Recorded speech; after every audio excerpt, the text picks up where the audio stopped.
주일도 잘 지내셨나요? 지금은 예배드리는 시간입니다. 우리 하나님의 말씀인 성경책과 그리고 단정한 복장과 조용한 장소 준비해서 우리 함께 예배 자리로 나아가도록 할게요.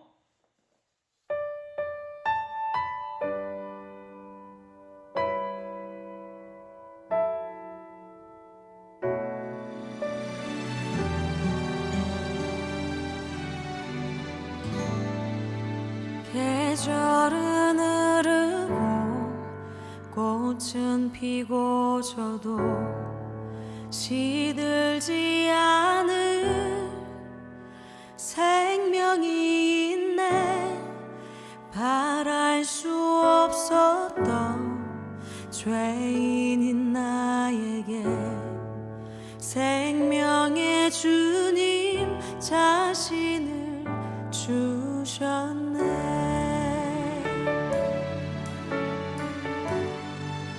계절은 흐르고 꽃은 피고 져도 시들지 않을 생명이 있네.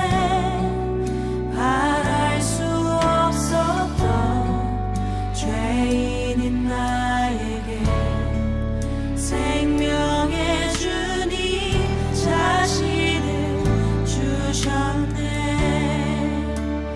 나의 삶은 내 주 예수의 것이니 내 생명 다해 예수로 살리. 내 모든 것 내 주 예수의 것이니 내 전부 되신 예수로 살리.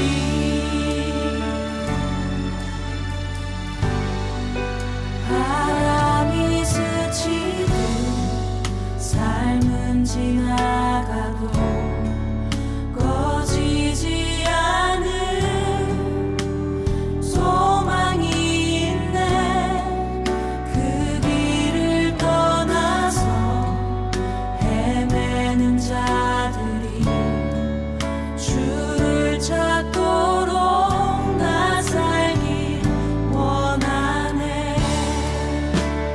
나의 삶은 내 주 예수의 것이니 내 생명 다해 예수로 살리. 내 모든 것 내 주 예수의 것이니 내 전부 되신 예수로 살리. 그런즉 이제는 나 산 것 아니요 내 안에 주께서 사시는 것이라. 그런즉 이제는 나 산 것 아니요 내 안에 주께서 사시는 것이라.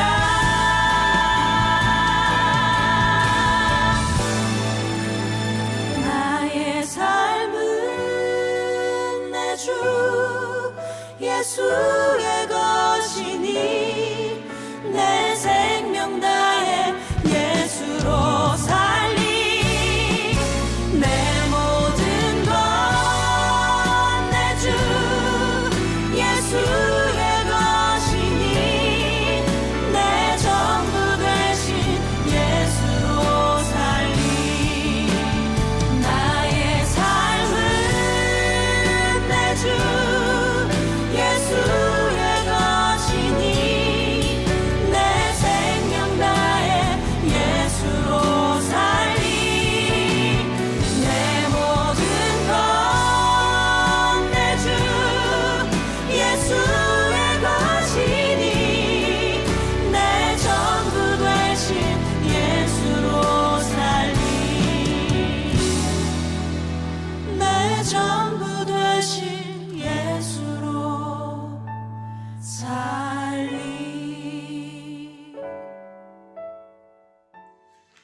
오늘 하나님께서 우리에게 주신 말씀은 신약성경 고린도전서 15장 20절부터 21절까지의 말씀입니다. 우리 친구들 함께 찾아서 읽도록 할게요. 고린도전서 15장 20절부터 21절까지의 말씀입니다. 목사님이 가진 성경으로는 신약성경 282면에 자리 잡고 있습니다. 우리 함께 읽겠습니다. 그러나 이제 그리스도께서 죽은 자 가운데서 다시 살아나사 잠자는 자들의 첫 열매가 되셨도다. 사망이 한 사람으로 말미암았으니 죽은 자의 부활도 한 사람으로 말미암는도다. 아멘. 친구들, 혹시 헬리코박터라는 균을 알고 있나요? 한 번쯤은 들어본 적이 있을까요? 아마 없을 것 같습니다. 그런데 혹시 이 음료 알고 계시나요? 야쿠르트에서 나오는 요구르트 중에 하나인데요. 헬리코박터 프로젝트 윌. 혹시 이 음료 보신 적이 있으신가요? 우리 본 친구들도 있고 아마 못 본 친구들도 있을 거라고 생각을 합니다. 그런데 목사님이 오늘 이 헬리코박터에 대한 이야기를 하는 것은 이 이야기에는 조금은 재미나고 유익한 그런 이야기가 있기 때문입니다. 때는 1980년대로 돌아갑니다. 그때 위궤양이라는 병은 참 치료하기 힘든 병이었습니다. 왜냐하면 위가 쓰린데 이것의 원인을 잘 몰랐기 때문이죠. 그래서 사람들은 이 위궤양이 어떤 곳에서 일어날까 참 연구를 많이 했습니다. 그런데 쉽지 않았던 이유가 위에는 이제 위산이라는 것이 나오잖아요. 이 위산이 강력한 산성을 띠고 있어서 어떤 것이 원인인지를 쉽게 밝혀낼 수 없었기 때문입니다. 그런데 이런 연구를 하다가 베리 마셜이라는 박사가 이제 한 가지의 가설을 내리게 됩니다. 바로 위 안에도 미생물이 살 수 있다는 가설을 내는 것이요. 그런데 사람들은 이것을 믿지 않았습니다. 왜냐하면 동물을 두고 실험을 했는데요. 동물에게는 전혀 이것이 발견되지 않았기 때문이지요. 그래서 1980년대에 베리 마셜 박사는 한 가지의 결심을 합니다. 바로 이 헬리코박터 균을 배양을 해서 직접 자기가 마셔보는 겁니다. 왜냐하면 위궤양의 원인을 밝혀내기 위해서. 그렇게 10억 마리의 헬리코박터 균을 배양을 하고 이것을 딱 마시게 됩니다. 그리고 몇 차례 지나자 이제 위궤양이 나오게 된 거죠. 구토를 하게 되고 위가 쓰리게 되고. 그런데 이렇게 아픈 과정에도 베리 마셜 박사는 기뻐했습니다. 왜냐하면 자신의 가설이 진짜라는 것을 확인할 수가 있었기 때문이지요. 그런데 이것은 참 놀라운 발견이었습니다. 왜냐하면 위에 이제 미생물이 세균이 살 수 있다는 것이 발견되니까 이제 치료약을 만들 수가 있게 되고 또한 그거에 대한 병들을 또한 연구할 수 있는 하나의 시작점이 되었기 때문입니다. 그래서 이 박사는 2005년에 노벨상을 받기도 합니다. 그만큼 중요한 발견을 했다는 것이죠. 만약 이 사람이 자신이 직접 시도를 하지 않았더라면, 이 균을 직접 먹지 않았더라면 우리는 위가 쓰일 때 아직도 치료요법을 잘 찾지 못했을 것 같습니다.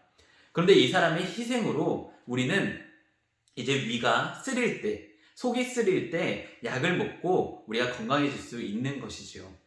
목사님은 오늘 처음에 대한 이야기를 하고자 합니다. 처음으로 시도한 사람 때문에 우리도 영향을 받을 수 있다는 것을 우리는 알아야 되기 때문입니다. 특별히 우리가 알아야 될 처음이 무엇이냐? 바로 첫 부활이신 예수님을 아는 것입니다. 오늘 바울이 어떤 말씀을 전하는지 우리가 함께 나누면서 은혜를 나누고자 합니다. 오늘 하나님께서 우리에게 주신 말씀은 고린도전서 15장 20절의 말씀입니다. 우리 함께 읽겠습니다. 시작! 그러나 이제 그리스도께서 죽은 자 가운데서 다시 살아나사 잠자는 자들의 첫 열매가 되셨도다. 아멘. 오늘 바울은 사람들에게 말합니다. 특별히 고린도 교회의 사람들에게 말하는데요. 어떤 것을 말하냐면 예수님이 부활의 첫 열매가 되었다는 겁니다. 이 말이 어떤 말이냐면 예수님께서 부활하셔서 이제 우리도 그 부활의 소망을 가질 수 있다는 것이지요. 그런데 오늘 말씀을 보니까 20절의 시작을 이렇게 합니다. 그러나 이제. 여기서 나오는 그러나라는 접속사는 앞의 내용과 반대되는 내용을 말할 때 쓰잖아요. 그런데 오늘 내용을 보니까 예수님에 대해서 좋은 이야기를 합니다. 첫 열매가 되셨습니다 라고 아주 긍정적인 이야기를 하기 때문이지요. 바로 앞에서는 어떤 좋지 않은 이야기가 있음을 우리는 알게 됩니다. 우리가 그 당시 교회가 어떤 상황이었는지를 우리는 12절의 말씀을 통해서 알 수가 있습니다. 우리 함께 고린도전서 15장 12절의 말씀을 읽도록 하겠습니다. 시작. 그리스도께서 죽은 자 가운데서 다시 살아나셨다 전파되었거늘 너희 중에서 어떤 사람들은 어찌하여 죽은 자 가운데서 부활이 없다 하느냐. 아멘. 당시 고린도 교회에는 예수님을 믿는 사람들이 가득했습니다. 당연히 부활을 믿는 사람들도 있었겠지요. 하지만 어떤 사람들은 예수님의 부활을 믿지 못했습니다. 왜냐하면 이들은 자신의 지식이 뛰어나다고 생각했던 사람들이었기 때문이지요. 사실 그렇습니다. 부활이라는 것은 상식적으로 불가능하지 않나요? 만약 죽은 사람이 살아났다? 오늘날 이 일이 있는다면 신문에 대서특필이 될 겁니다. 뉴스에도 계속 나올 것이고 우리가 자주 보는 유튜브에도 나오겠지요. 이것은 2000년 전에도 다르지 않았습니다. 죽은 사람이 부활한다는 것은 상식적인 일이 아니었기 때문입니다. 그리고 그 당시 이제 그리스 로마 문화에서는 그리스 로마 철학이 많이 퍼져 있었는데요. 이 문화에서는 육신, 몸은 부정한 것이었습니다. 그러니까 몸이 부활한다는 것은 이 사람들에게는 환영받을 일이 아니었다는 것이지요. 그런데 예수님을 믿는 사람들의 특징이 있었습니다. 바로 부활을 믿었다는 것. 그러니까 이것을 보면서 교회 안에 있으면서도 궁금증을 가진 사람들이 있었죠. 아니, 상식적으로 어떻게 죽은 사람이 부활을 하느냐. 그래서 이것을 주변에 말하면서 교회를 어지럽히는 사람이 있었습니다. 이런 사람들이 있던 시기에 바울이 이 소식을 들은 것이죠. 하지만 바울이 알기에 확실한 것이 있었습니다. 바로 우리 예수님이 부활했다는 것. 그래서 바울은 오늘 고린도 교회 사람들을 향해서 이렇게 말을 하는 겁니다. 우리 함께 14절의 말씀을 읽겠습니다. 시작. 그리스도께서 만일 다시 살아나지 못하셨으면 우리가 전파하는 것도 헛것이요 또 너희 믿음도 헛것이며. 바울은 이 부활을 믿지 못하는 사람들에게 이렇게 말합니다. 만약에 부활이 없다면, 예수님께서 다시 살아나지 못했으면 우리가 전파하는 것은 헛된 것이다. 바울은 오늘 분명히 말합니다. 너희가 교회에 나오는 이유가 무엇이냐? 너희가 예수님을 믿는 이유가 무엇이냐? 바로 예수님이 부활했기 때문이 아니냐? 만약에 예수님이 부활을 안 했다면 너희 왜 왔어? 이 모든 것이 헛된 것이잖아. 이렇게 말하는 거예요. 사실 그렇지요. 우리가 예수님을 믿는 가장 큰 목적이 무엇이냐면 우리도 부활할 수 있다는 믿음이 우리에게 있기 때문이 아닌가요? 이것은 2000년 전의 사람들에게도 마찬가지였습니다. 만약에 예수님의 부활이 없었다면 오늘 바울이 예수님을 전하는 것은 그냥 헛짓거리일 뿐이지요. 세상 사람들이 보면서 바보의 일 중에 하나였겠지요. 그런데 우리는 그 당시의 상황을 조금은 알 필요가 있습니다. 지금부터 2000년 전에 예수님을 전하는 것은 사실 쉽게 전할 수 있는 것이 아니었어요. 목숨을 바쳐야 하는 것이었거든요. 예수님을 믿어서 실제로 순교를 당했던, 자신의 목숨을 바쳤던 예수님의 제자들도 있었습니다. 그런데 이 사람들이 헛짓이었나요? 그게 아니었다고 오늘 바울은 이야기를 하는 겁니다. 왜냐하면 예수님의 부활은 그들에게 있어서 가치 있는 것이었기 때문에. 목사님이 한 가지 질문을 해볼게요. 친구들은 혹시 사랑하는 가족을 위해서 목숨을 바칠 수 있나요? 대신 죽을 수 있나요? 이 질문에는 사실 쉽게 대답할 수 없는 질문일 겁니다. 그래도 우리의 마음속에는 이런 대답이 있을 것 같아요. 그래도 사랑하는 가족이라면 나의 생명을 바칠 수 있겠다. 이런 생각을 조금이라도 우리는 하게 되잖아요. 그렇게 생각하는 이유가 무엇인가요? 바로 가족이 우리에게 가치가 있기 때문에. 그런데 또 한 가지 질문할게요. 친구들, 만약에 우리 친구들이 가진 귀중한 물건이 있잖아요. 가령 핸드폰이던가 아니면 컴퓨터라던가 아니면 좋은 기계들이라던가 이것들을 위해서 목숨을 바칠 수 있겠어요? 아마 목숨을 바치기는 어려울 거예요. 왜냐하면 우리 친구들의 목숨이 그 기계들보다, 그 물건들보다 더욱더 가치 있는 것을 우리는 알잖아요. 그런데 이 당시 상황이 어떤 상황이었냐? 예수님을 믿으면서, 예수님을 전하면서 자신의 목숨을 바치던 상황이었다는 거예요. 이것이 가치가 없었다면 이들이 하는 것은 미련한 짓이었겠지요. 하지만 이들은 목숨을 바칩니다. 왜냐하면 예수님의 부활은 진짜였으니까요. 그런데 바울은 이것을 그냥 하나의 사건으로만 말하는 것이 아니라 실질적으로 목격자가 있었다는 것을 이야기를 합니다. 우리 함께 5절의 말씀과 6절의 말씀을 읽어보도록 하겠습니다. 5절과 6절의 말씀입니다. 시작. 게바에게 보이시고 후에 12제자에게와 그 후에 500여 형제에게 일시에 보이셨나니 그 중에 지금까지 대다수는 살아있고 어떤 사람은 잠들었으며. 아멘. 바울은 그 당시 부활을 믿지 못하는 사람들에게 분명히 말합니다. 예수님의 부활을 직접적으로 목격한 사람들이 있다. 그들 중에 대다수가 지금도 살아서 자신의 목숨을 걸고 예수님을 전하고 있다. 라고 말입니다. 분명한 목격자들이 있다는 것이지요. 이들이 목숨을 바칠 수 있다는 것은 바로 예수님의 부활을 직접적으로 목격했고 경험했다는 것을 말합니다. 그러니까 바울은 오늘 예수님의 부활이 가짜가 아니라 우리가 헛짓을 하는 것이 아니고 진짜 가치가 있다는 것을 말합니다. 우리 다시 20절로 오도록 하겠습니다. 우리 다시 한번 20절의 말씀을 읽도록 하겠습니다. 시작. 그러나 이제 그리스도께서 죽은 자 가운데서 다시 살아나사 잠자는 자들의 첫 열매가 되셨도다. 왜 이것이 가치가 있느냐? 예수님이 부활했기에 우리도 부활할 수 있다는 것을 말해주고 있는 겁니다. 여기서 바울은 더욱 중요한 전제를 하나를 말합니다. 바로 우리가 죽을 수밖에 없다라는 전제 말이지요. 우리 함께 21절의 말씀을 읽겠습니다. 시작. 사망이 한 사람으로 말미암았으니 죽은 자의 부활도 한 사람으로 말미암는도다.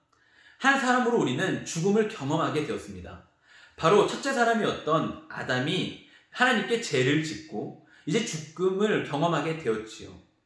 우리 인간에게 가장 무섭고 가장 고통스럽고 가장 두려운 것이 바로 죽음이 아닌가요? 그런데 이 죽음이 한 사람으로부터 시작됐다는 겁니다. 바로 아담이 하나님께 죄를 지었기 때문에 모든 사람이 죽음을 경험하게 되었다는 거죠. 하지만 이 비극적인 상황에서 이 불편한 현실 속에서 바울은 우리에게 희망이 생겼다고 합니다. 왜냐하면 21절에 나온 것처럼 죽은 자의 부활도 한 사람으로 말미암았기 때문이죠. 우리는 죽음을 이길 수 없었지만 한 사람이 부활해서 우리는 이 죽음을 이길 수 있다라고 말을 합니다. 바로 예수님이 그 한 사람이라는 것이지요. 하나님께서 예수님을 보내셔서 부활하심으로 통해서 우리에게 소망을 주신다는 겁니다. 우리는 죽음을 이길 수 없지만 예수님이 먼저 부활하셔서 소망을 보여주셨고 예수님을 믿는 자들에게는 이 부활이 이제는 소망이 된다는 것을 오늘 말하고 있는 것이지요. 이제 말씀을 정리하고자 합니다. 우리 기독교 신앙, 우리 교회를 다니는 사람들에게 있어서 가장 중요한 것은 바로 예수님을 믿는 겁니다. 그런데 오늘 우리가 믿는 예수님은 어떤 분이신가요? 그저 기적을 행하시는 예수님이신가요? 바울은 그렇지 않다라고 말합니다. 오늘 우리가 믿는 예수님은 우리를 위해 죽으시고 우리를 위해 다시 살아나신 분이라고 말합니다. 부활하셔서 우리에게 첫 열매로 희망을 주시는 분이라고 이야기를 합니다. 친구들, 오늘 우리 친구들이 믿는 예수님은 부활하신 예수님입니다. 만약에 예수님이 부활하지 않았다면 오늘 우리가 이렇게 예배를 드리는 것도 우리가 하나님을 의지하는 것도 다 무의미한 일이 되는 거죠. 그저 죽음을 기다릴 수밖에 없는 불쌍한 인생이 되는 거지요. 하지만 예수님을 믿는다면 우리는 소망을 품고 살 수 있습니다. 바로 하나님이 우리와 함께 하신다는 확신이, 또한 우리도 예수님 안에서 다시 부활할 수 있다는 확신이 우리 안에 생기기 때문입니다. 친구들, 우리 예수님 부활하셨습니다. 그렇기 때문에 많은 사람들이 오늘도 예수님을 전하고 예수님의 부활을 경험하는 것이기 때문입니다. 사랑하는 친구들, 오늘 우리에게는 소망이 있습니다. 바로 우리도 다시 살아날 수 있다는 그 소망 말입니다. 이 소망을 믿으며 우리 예수님을 굳게 믿는 우리 친구들이 되기를 간절히 소망합니다. 우리 다 함께 기도하겠습니다. 하나님 아버지, 오늘 말씀에서는 부활을 믿지 못하는 자들이 나옵니다. 하지만 바울은 오늘 분명히 말합니다. 부활은 진짜로 있었다고. 이렇게 말하는 이유가 무엇입니까? 바로 부활을 경험했고 부활하신 예수님을 만났기 때문이 아닙니까? 하나님, 오늘 친구들에게도 이 은혜가 있기를 소망합니다. 하나님, 부활하신 예수님이 믿어질 수 있도록 우리 친구들에게 믿음을 허락하여 주시옵소서. 우리가 예수님을 믿는 것이 헛된 것도 아니요, 가치 없는 것도 아니라는 것을 우리 친구들이 알기를 원합니다. 우리가 소망을 품고 살아갈 수 있는 우리 친구들이 되게 하여 주시옵소서. 언제나 함께 하시는 하나님을 기대하오며 거룩하신 예수님 이름으로 기도하옵나이다. 아멘. 축도하겠습니다. 이제는 우리를 위해 부활하신 우리 구주 예수 그리스도의 은혜와 우리에게 아들을 보내주신 하나님의 사랑하심과 오늘 우리에게 예수님의 부활을 가르쳐 주시는 성령님의 함께 하심이 함께 예배를 드리며 예수님의 부활을 믿기로 소망하는 우리 중등부 친구들을 위해 지금부터 영원까지 함께 하시기를 간절히 축원하옵나이다. 아멘. 친구들, 이번 한 주간도 살아갈 때 예수님의 부활의 소망을 품고 살았으면 좋겠습니다. 우리 예수님 부활하셨기 때문에 우리에겐 희망이 있습니다. 우리 예수님이 부활했기 때문에 우리는 내일도 새로운 하루를 맞이할 수가 있습니다. 오늘 부활은 우리 친구들에게 어떤 의미인가요? 우리 부활을 믿으면서 우리도 또한 이번 주에 한 주간을 살아가는 우리 친구들이 되기를 소망합니다. 전 목사님이 우리 친구들을 위해서 날마다 기도하도록 할게요. 그럼 우리 다음 주에 만나도록 합시다. 안녕.